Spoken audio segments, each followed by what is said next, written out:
Hello everyone, welcome back to the channel. तो 10,000 volt के new episode में आप सबका स्वागत है। अगर आप लोगों ने इसके प्रीवियस एपिसोड को नहीं देख रखा तो देख लेना, देख लिया तो अच्छी बात है। और हाँ गाइज, हमने अगेन द स्काई सुप्रीम को भी अपलोड कर रखा है तो उसे भी देख लेना। तो फिर चलिए 10,000 वोल्ट के न्यू एपिसोड को अब हम स्टार्ट करते हैं। तो एपिसोड के स्टार्टिंग में हम लिन फैंग, अंकल लान और सब लोगों को देखते हैं जो कि असुरा गॉड क्लैन के उस एंशिएंट रूइंस में आ गए थे, जहाँ पे एक टॉप टायर का एम्पर कहने लगता है ये तो सोर्ड एम्पर दोंगजी का सन है ना। जिसको सुन के उसके साइड का दूसरा एम्पर कहने लगता है तुमने ठीक कहा, इसको देखकर ऐसा लग रहा है कि इसके पास में काफी ज्यादा ब्लेसिंग है। इवन की मैंने सुना था कि इसके पास में सुप्रीम ट्रेजर भी है, इवन की यूनिवर्सल विल भी इसके साथ में है। तो कुछ भी करने से पहले अच्छी तरीके से हमें सोचना होगा। इतना कहते हुए हम देखते हैं वो लोग लिन फैंग की तरफ देख रहे थे। वहीं पे दूसरी तरफ हम बीस्ट क्लैन के उस टॉप टायर के एम्पर को देखते हैं जो कि लिन फैंग की तरफ देखते हुए कहने लगता है पिछली बार इसने मेरे ट्रेजर को ले लिया था, पर इस बार ऐसा नहीं होने वाला। एक बार मुझे असुरा गॉड क्लैन का एंशिएंट ट्रेजर मिल जाए, उसके बाद में मैं देखता हूँ आखिरकार तुम कैसे बचोगे। पिछला हिसाब भी मुझे पूरी तरीके से सेटल जो करना है। इतना कहते हुए वो काफी ज्यादा गुस्सा हो रहा था। वहीं पे दूसरी तरफ हम दूसरे टॉप टायर के इमोर्टल एम्पर रिलम के बंदे को देखते हैं जो कि ब्लू ड्रेस वाला था। वो कहने लगता है अपने साथियों को इस बंदे के साथ में डायरेक्टली कॉन्फ्लिक्ट में मत जाना, बस हमें इसे प्रोवोक नहीं करना है, क्योंकि अगर हम ईस्टर्न एम्पर के सन के साथ में कोई भी पंगा करेंगे तो हमारे लिए काफी ज्यादा प्रॉब्लम क्रिएट हो सकता है, क्योंकि इसके साथ में असुरा गॉड क्लैन के लान भी हैं। वहीं पे दूसरी तरफ हम देखते हैं लिन फैंग, वो लोग नीचे की तरफ आगे बढ़ने लगते हैं, जहाँ पे लिन फैंग सोचने लगा था इन सब लोगों में से दो लोगों को मैं जानता हूँ, एक तो ये ब्लू ड्रेस वाला एम्पर और दूसरा ये बीस्ट क्लैन वाला एम्पर। पिछली बार जब मैं उस पल को लेने गया था इन लोगों के साथ में मेरा सामना हुआ था, वैसे भी मुझे नहीं लगता कि ये लोग डायरेक्टली इस जगह पे मेरे ऊपर अटैक करेंगे। ये सब कुछ सोचते हुए लिन फैंग नीचे की तरफ आ जाता है। दूसरी तरफ हम देखते हैं असुरा गॉड क्लैन का थर्ड यंग मास्टर, मतलब कि थर्ड प्रिंस जिसका नाम लुओ पेंग है, वो आगे आते हुए लान के आगे ग्रेट करने लगा था। दूसरी तरफ हम लान को देखते हैं जो कहने लगे थे थर्ड ब्रदर आखिरकार एंशिएंट रूइंस का सील पूरी तरीके से एक्टिवेट कैसे हुआ। जिसको सुन के दूसरी तरफ लुओ पेंग कहने लगता है ब्रदर लान, गलती से मैंने अपने ब्लड लाइन का यूज करते हुए एंसिस्टल एनर्जी को इस जगह पे समन कर लिया, और मैंने भी सोचा नहीं था कि एंशिएंट रूइंस ऐसे खुल जाएगा। बहुत ज्यादा टाइम से हम इसे ओपन करने की कोशिशें कर रहे थे बट ऐसा हो नहीं रहा था, बट एक्सीडेंटली मेरी वजह से ये ओपन हो गया। जिसे सुन के दूसरी तरफ लान कहने लगता है वैसे ब्रदर लुओ पेंग, अगर एंसिस्टल सील पूरी तरीके से ओपन हो गया है तो तुम लोग अंदर क्यों नहीं गए अभी तक। जिसके रिप्लाई में हम देखते हैं लुओ पेंग कहने लगता है ब्रदर लान, भले ही एंसिस्टल सील पूरी तरीके से एक्टिवेट हो गया बट इसे ओपन होने के लिए हमें वेट करना पड़ेगा। इवन के एंशिएंट इमोर्टल एम्पर रिलम के पीक का कल्टीवेटर भी इसके अंदर नहीं जा पा रहा। जिसको सुन के हम देखते हैं लान कहने लगते हैं तो इसका मतलब हमें बस यहाँ पे वेट करना होगा, जब ये ओपन होगा तभी हम अंदर जा पाएंगे। जिसे सुन के दूसरी तरफ लुओ पेंग कहने लगता है आपने ठीक कहा। इतना कहते हुए वो लिन फैंग की तरफ देख रहा था और वो कहने लगता है ब्रदर लान, आखिरकार ये है कौन। जिसके रिप्लाई में हम देखते हैं अंकल लान कहने लगते हैं ये ईस्टर्न एम्परर का सन लिन फैंग है। जिसे सुन के हम देखते हैं वहाँ पे लुओ पेंग एकदम से ग्रीट करते हुए कहने लगता है आपसे मिलके अच्छा लगा, मैं असुरा गॉड क्लैन का थर्ड प्रिंस हूँ और मेरा नाम लुओ पेंग है। जिसे सुन के हम देखते हैं वहाँ पे लिन फैंग उतना ज्यादा ध्यान नहीं देता और वो कहने लगता है आपसे मिलके अच्छा लगा। इतना कहते हुए वो आगे बढ़ रहा था। जिसे आगे जाता हुआ देखकर लुओ पेंग कहने लगता है ये मेरी डटर है, इसका नाम लुओ सी है। बट हम देखते वहाँ पे लिन फैंग उसके डटर को पूरी तरीके से इग्नोर करते हुए जा रहा था, जिसको देखकर लुओ सी को तो काफी ज्यादा गुस्सा आता है। बट हम देखते हैं लुओ पेंग उसे पूरी तरीके से रोक देता है। अब वो सब लोग ऐसे ही वेट कर रहे थे कब वो पूरी तरीके से सील ओपन होगा और वो लोग अंदर जा पाएंगे। अब हमें एक मंथ के बाद का सीन दिखाया जाता है जहाँ पे साउटियान की हालत तो बहुत ज्यादा खराब हो गई थी। वो कहने लगता है ब्रदर केओस ड्रैगन, एक महीना हो गया अभी तक भी ये एंसिस्टल सील पूरी तरीके से ओपन नहीं हुआ, क्या हम ऐसे ही यहाँ पे खड़े रहेंगे, हम अंदर कब जाएंगे। वहीं पे दूसरी तरफ हम लो सी को भी देखते हैं जो कहने लगती है फादर एक महीना हो गया अभी तक एंसिस्टल सील के चारों ओर बस छोटे छोटे क्रैक्स ही आए हैं, ज्यादा क्रैक्स बड़े खुले नहीं, आखिरकार ये ओपन होगा भी या नहीं। जिसको सुन के वहाँ पे पे लो पेंग कहने लगता है तुम ज्यादा जल्दबाजी मत करो, बस कुछ टाइम के लिए वेट करो। अब वो लोग ऐसी बातें कर रहे थे, तभी हम देखते हैं एकदम से उस लोटस के अंदर से बहुत ही ज्यादा एनर्जी आ रहा था और एक बड़ा सा क्रैक ओपन हो जाता है, जिसको देखकर लिन फेंग आगे आता है चेक करने के लिए। अब उस क्रैक को ओपन होता हुआ देखकर सब एम्परर्स कहने लगते हैं ये सील पूरी तरीके से टूट गया, इवन की एक बड़ा सा क्रैक आ गया है, जल्दी से हम अंदर चलते हैं। इतना कहते हुए सब एम्परर्स अपने अपने लोगों को उस क्रैक के अंदर भेज रहे थे, जिसे देखकर हम देखते हैं दूसरी तरफ लान भी जाने लगते हैं, बट एकदम से लिन फेंग उन्हें रोक देता है। वो कहने लगा था अंकल लान रुकिए, अभी आप मत जाइए। वहीं पे दूसरी तरफ हम लो सी को भी देखते हैं, जो कहने लगी थी फादर क्रैक ओपन हो गया है, अब हम लोगों को भी चलना चाहिए, हमें ज्यादा देरी नहीं करनी चाहिए, क्योंकि दूसरे क्लैन के लोग भी बहुत ही ज्यादा जल्दी इसके अंदर चले गए हैं।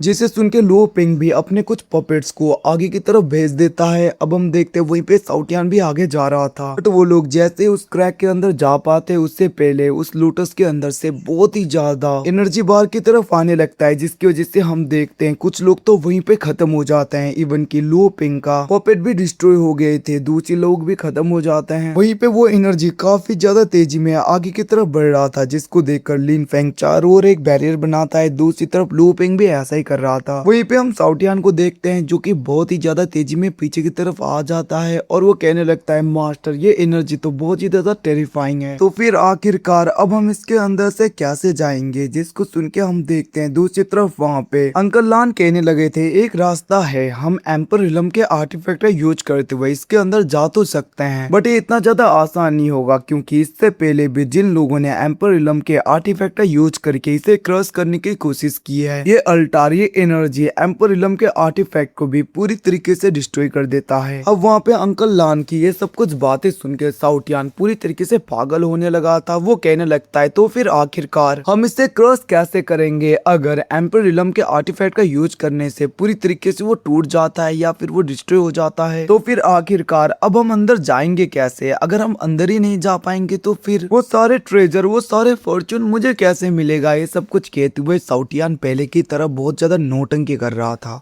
और वो कहने लगता है क्योस ब्रदर अब हम क्या करें। इतना कहते हुए वो डायरेक्टली थंडर ड्रैगन लेलोंग के पास में चला गया था और हम देखते हैं वो वहां पे जाते ही रोते हुए कहने लगता है थंडर ड्रैगन लेलोंग सीनियर क्या आपके पास में कोई रास्ता है जिसकी वजह से हम इस अल्टार को पूरी तरीके से क्रॉस कर सके। जिसे सुन के हम देखते हैं थंडर ड्रैगन लेलोंग कहने लगता है जहाँ तक मुझे लग रहा है ये अल्टार और ये पूरा फॉर्मेशन किसी हाफ स्टेज ट्रांजेंड रिलम के कल्टिवेटर ने छोड़ा है, और जिसने भी इस अल्टार को बनाया होगा वो जरूर ट्रांजेंड रिलम के हाफ स्टेज का कल्टीवेटर होगा। तो मुझे नहीं लगता कोई भी इमोर्टल एम्पर रिलम के पीक का और उससे भी ज्यादा पावरफुल बंदा इसे क्रॉस कर पाएगा। जिसको सुन के हम देखते हैं वहाँ पे साउटियान पूरी तरीके से शॉक हो गया था। वो कहने लगता है सीनियर ड्रैगन लेलोंग अगर किसी हाफ स्टेज ट्रांजेंड रिलम के कल्टीवेटर ने इस अल्टार को इस फॉर्मेशन को इस जगह पे छोड़ा है, तो फिर क्या अब अंदर जाने के लिए हमें हाफ स्टेज ट्रांजेंड रिलम के किसी कल्टीवेटर को ढूंढना होगा। और अगर हम हाफ स्टेज ट्रांजेंड रिलम के कल्टीवेटर को ढूंढ नहीं पाए तो फिर क्या हम अंदर भी नहीं जा पाएंगे। अब इसकी बातें सुन के दूसरी तरफ थंडर ड्रैगन लेलोंग कहने लगते हैं ऐसी बात नहीं है, अगर ये अल्ट्रार स्पिरिट किसी को पूरी तरीके से अंदर जाने दे तो वो जा सकता है। मतलब कि अगर ये फॉरबिडन लोटस स्पिरिट किसी को भी अंदर जाने के लिए एक्सेप्ट कर लेता है तो वो बंदा अंदर जा पाएगा, और मुझे नहीं लगता कि अगर इसकी इच्छा नहीं हुई तो कोई भी अंदर जा पाएगा। जिसको सुन के हम देखते हैं वहाँ पे साउटियान पूरी तरीके से तैयार हो गया था और वो कहने लगता है इन सब चीजों में तो मैं बहुत ज्यादा माहिर हूँ। इतना कहते हुए साउटियान बहुत ही ज्यादा धीरे धीरे उस फॉरबिडन लोटस की तरफ बढ़ रहा था, जिसको देखकर दूसरी तरफ आयुन कहने लगती है ये लिटिल बर्ड इतने आराम से आगे क्यों जा रहा है, क्या इसे डर नहीं लग रहा, क्या इसके पास में कोई रास्ता है या फिर कोई एनर्जी जिसकी वजह से बहुत ही आसानी से अंदर जा पाएगा। ये सब कुछ कहते हुए वो लोग बहुत ज्यादा शौक हो रहे थे और साउटियान को देख रहे थे, क्योंकि यहाँ पे आयुन को लग रहा था कि साउटियान किसी आर्टिफैक्ट या किसी एनर्जी का यूज करके अंदर जाएगा। वहीं पे दूसरी तरफ हम बीस्ट क्लैन के उस टॉप टायर के एम्पर को देखते हैं, जो कि साउटियान को जाता हुआ देखकर कहने लगता है ये बेवकूफ पूरी तरीके से खत्म हो जाएगा, क्योंकि इस बेवकूफ को लग रहा है कि ये हाफ स्टेज ट्रांजेंड रिलम के कल्टीवेटर के सील को बहुत ही आसानी से ब्रेक कर पाएगा। ऐसा लग रहा है कि इसे जिंदा रहने का कोई मन नहीं। ये सब कुछ कहते हुए हम देखते हैं वो बीस्ट क्लैन के टॉप टायर का एम्पर तो बहुत ही ज्यादा खुश हो रहा था, क्योंकि इसकी दुश्मनी साउटियान और लिन फेंग से बहुत पहले से है। वहीं पे दूसरी तरफ हम साउटियान को देखते हैं, जो कि एकदम से आंख मारते हुए तैयार हो गया था और वो एक्टिंग करते हुए कहने लगता है एंसेस्ट्रल सील सील में एक छोटा सा चिड़िया हूँ जो कि स्वान युआन यूनिवर्स से बिलोंग करता है और मैं गलती से आपके यूनिवर्स में आ गया और इवन की गलती से मैं इस जगह पे आ गया। प्लीज मेरे ऊपर थोड़ा सा मर्सी दिखाइए और मुझे अंदर जाने दीजिए क्योंकि मैं बहुत ज्यादा कमजोर हूँ। अगर आप मुझे अंदर जाने दोगे और मैं बहुत ज्यादा पावरफुल हो जाऊंगा फ्यूचर में, तो मैं प्रॉमिस करता हूँ कि आपके यूनिवर्स के विल को पूरी तरीके से रिकवर होने में मैं हेल्प करूंगा। अब साउटियान की सब कुछ बातें सुन के दूसरी तरफ हम देखते हैं एक बंदा पूरी तरीके से शॉक हो गया था और वो कहने लगता है क्या ये आउटर रिलम से बिलोंग करता है? आखिरकार इसकी इतनी ज्यादा हिम्मत ये हमारे यूनिवर्स में आए। इतना कहते हुए हम देखते हैं वो टॉप टायर का कल्टीवेटर अटैक करने के लिए साउटियान की तरफ बहुत ही ज्यादा तेजी में बढ़ने लगा था और वो कहने लगता है तुम आउटसाइडर को हमारे यूनिवर्स में आना नहीं चाहिए था। इतना कहते हुए हम देखते हैं वो उसके ऊपर अटैक करने ही वाला था, तभी उस जगह पे लिन फैंग का इनर्ट स्पिरिट आ जाता है जो कि बहुत ही आसानी से उसके अटैक को रोकते हुए उसके ऊपर एक पावरफुल सोड अटैक कर देता है, जिसकी वजह से हम देखते हैं वो टॉप टायर का एम्पर काफी ज्यादा इंजर्ड होते हुए पीछे की तरफ हो गया था। और वहीं पे तियान से भी बहुत ज्यादा गुस्सा हो जाता है। वो कहने लगता है तुम्हारी इतनी ज्यादा हिम्मत, तुम मेरे अंकल साउटियान के ऊपर अटैक करो। अंकल साउटियान ने मेरी जान बचाई थी, अब मैं उन्हें प्रोटेक्ट करूंगा। इतना कहते हुए वो अपने स्पिरिचुअल सोर्ड को पूरी तरीके से समन करके अपने एनर्जी को रिलीज करने लगता है। और दूसरी तरफ हम उस फॉरबिडन लोटस को देखते हैं जो कि उस जगह पे जैसी तियानसी और लिन फेंग के एनर्जी को भांप लेता है। वो पूरी तरीके से अनलॉक होने लगा था, मतलब कि वो पूरी तरीके से एक्टिवेट होने लगता है।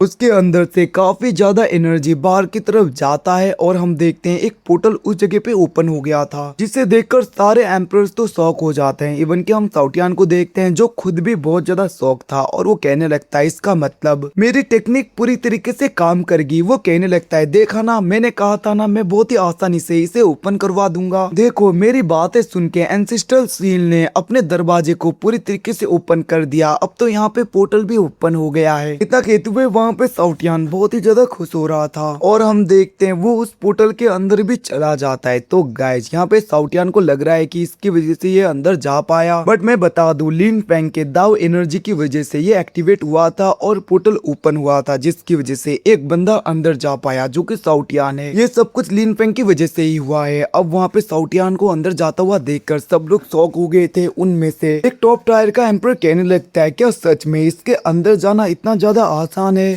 क्या हमें बस इतनी ज्यादा तारीफें करनी होगी कि ये हमें अंदर जाने दे? ये सब कुछ कहते हुए वो लोग शॉक हो रहे थे। तभी हम देखते हैं दूसरी तरफ वहाँ पे उस बीस्ट क्लैन के एम्परर का एक साथी कहने लगता है मास्टर आपने तो क्यूस लोटस के एक पेटल को भी पूरी तरीके से एब्जॉर्ब किया था, क्या पता आप भी अगर तारीफ करो तो आप भी अंदर जा पाओ। जिसे सुन के हम देखते हैं वो टॉप टायर का कल्टीवेटर कहने लगता है तुम लोगों ने ठीक कहा, मैं भी ये कर सकता हूँ अगर ये चिड़िया कर सकता है तो।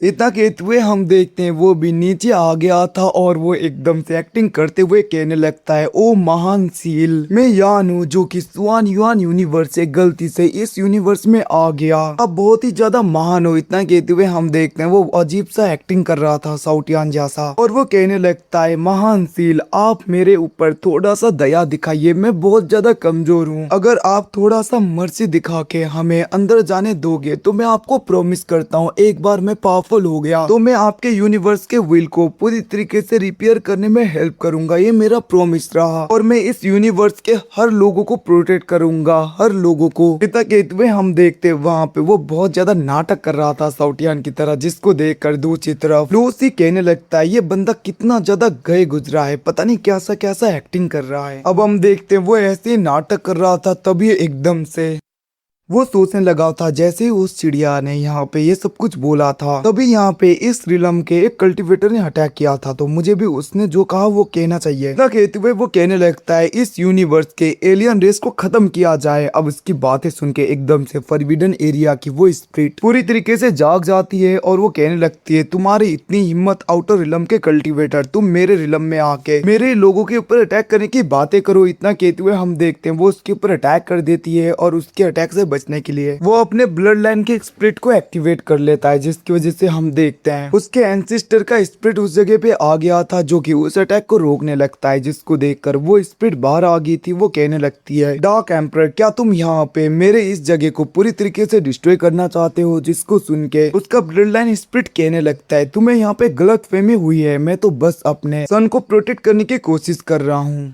जिसे सुन के हम देखते हैं वो स्प्रिट कहने लगती है, क्या मैं तुम्हें पूरी तरीके से डिस्ट्रॉय कर दूं? जिसको सुन के वो ब्लड लाइन स्प्रिट कहने लगता है, फेरो दायोस्ट तुम्हें यहाँ पे ज्यादा गुस्सा होने की जरूरत नहीं, मैं अपने लोगों को लेकर यहाँ से चलता हूँ। इतना कहते हुए हम देखते हैं वो वहाँ पे यान को लेकर चला गया था। दूसरी तरफ हम एक बंदे को देखते हैं जो एम्पर कहने लगता है, सीनियर क्या मैं अंदर जा सकता हूँ? जिसको सुन के वो स्प्रिट कहने लगती है, तुम एक डीमनिक कल्टीवेटर हो और तुम चाहते हो कि तुम मेरे टेरिटरी में जाओ। इतना कहते हुए वो अटैक कर देती है, जिसकी वजह से हम देखते हैं उसका बॉडी पूरी तरीके से फ्रीज हो गया था। वो कहने लगता है, सच में बहुत ही ज्यादा पावरफुल प्रेशर है। और गाइस इसी के साथ में एपिसोड खत्म। Thanks for watching, bye bye, see you again. मिलते हैं अगले एपिसोड में, तब तक के लिए टेक केयर।